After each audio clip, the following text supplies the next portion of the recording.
You know there's power in the cross.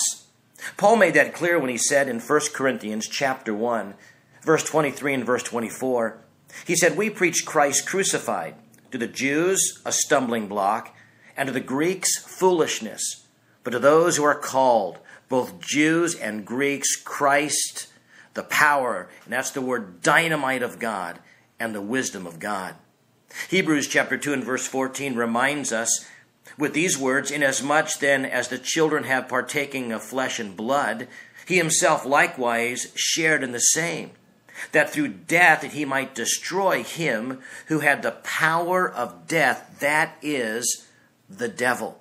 You know, it was at the cross that Christ shed his blood.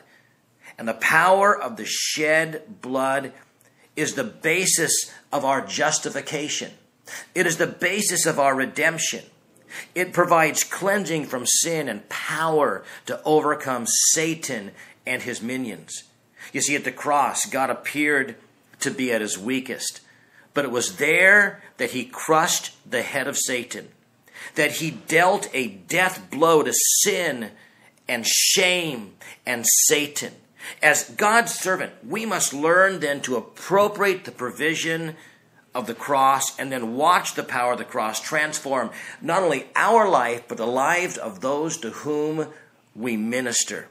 Writing to the Corinthians, Paul said in 2 Corinthians chapter 4, verse 10 and 12, he says, "We're always carrying about in the body the dying of the Lord Jesus, that the life of Jesus also may be manifested in our body. For we who live are always delivered to death for Jesus' sake, that the life of Jesus also may be manifested in our mortal flesh. So then death is working in us, but life in you." Which means we need to embrace the cross.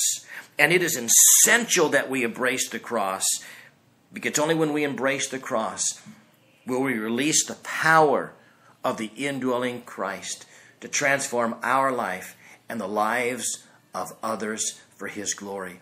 And may the Spirit of God take the word of God and bless you with it today.